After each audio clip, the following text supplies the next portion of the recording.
It's interesting. I'm out here actually at one of my trucks because one of my renters actually just let let the lights on the truck over the weekend, and of course got here Monday morning and couldn't get the truck to start. But he's a final mile white glove contractor. He's been doing it, I think he says, since 2001, so over 20 years in the game, and knows I do all the installs and I do all the work, and he's just running one truck. And I said, so why are you only running one truck? You've been in the game so long, you're only running one truck. And his answer was honestly stuff that every single contractor comes across and goes through. And he said it was just the headaches, and particularly what put him out is one claim. He said it was probably a few months ago, he was running with Home Depot on a Home Depot account. And he had 3 to 4 trucks, and he ended up letting every single one of his guys go. Let all of them go. And I asked him why. He ended up saying it came down to one claim. It was a claim on a brand new house in Clarksville, Tennessee, where the house actually it was a brand new house, nice build. They had their own family business salon in the house and office area, and ended up flooding the house. One of his teams ended up flooding the house, ended up getting hit. I wouldn't say flooding the house. It was a water damage claim. He ended up getting a bill back, an invoice for the restoration and repairs for $18,000. And it was over one small thing that was so easily preventable. It was this team forgot to put, when you say forgot, they didn't put the zip tie on the drain hose of the washer they delivered and installed. And stuff like that is so heartbreaking because, again, my mind first goes to, how can I prevent that from happening again? How do I prevent it from happening in the first place? I know that's something that can happen in the business. How do I prevent that from happening?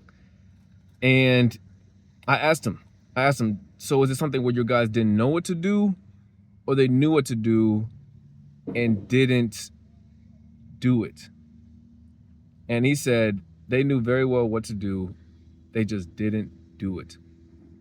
And stuff like that is always the toughest part. It's one of the toughest parts of this business, is managing your teams, keeping that high quality service and delivery. But again, you have to look at yourself as a business owner. Why was there a gap in between my expectations of my team and what they actually did? And it's some of the hardest things to do because, and then that's why I proceeded to ask them the following questions as far as, what's your process for guys? Are you picking up guys from other contractors with bad habits? Are you training guys yourself? Are you hopping in the truck with them, see what they know? And, we just talked it out. I just kind of explained to him, told him kind of stuff that I did.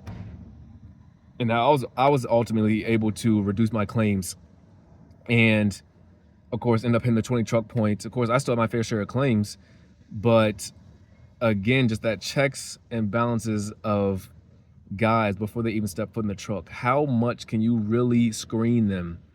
And I even told him, I said, I'm at the point now, I have guys send me pictures of their tool set. They say they're a $200, $250 a day guy. All right, send me a picture of your tools. Let me see what you got. If they can't send me a picture of the tools, they don't take this job serious enough. Any delivery installer has their own set of tools. They treat it like it's their baby.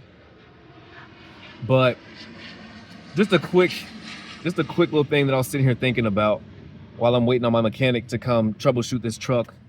Because, like I said, the lights got left on all weekend.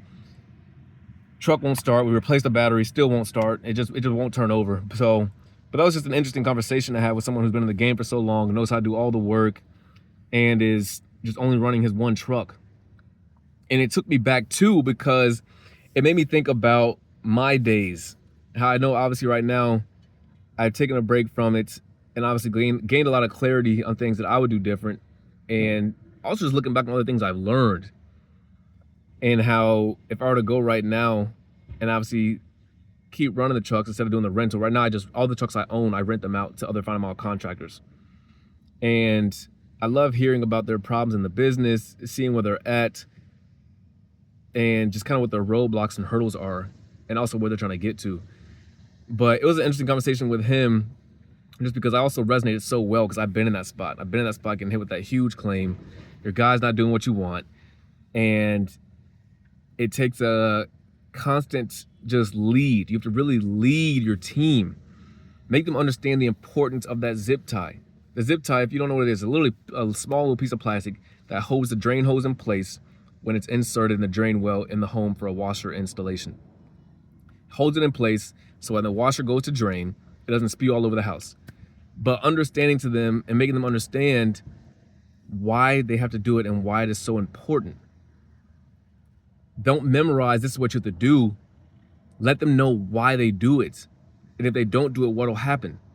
So they really understand it. It comes down to just leading. You have to really lead your teams and just have them on the same page as you. If there's ever a gap in expectations from what you expect from your teams and what they're actually doing, you have to look at yourself and try to figure out why. Is it clearly being communicated? And also, are you explaining why a certain thing needs to be a certain way? Don't just boss people around, tell them what to do. Explain to them why they need to do it and why it's important so they can see the value as well. If you're new here, go ahead, hit the link in the description, and be sure to like, comment, subscribe to the channel. Yeah, I'm over here by the truck. This is the TV return, and then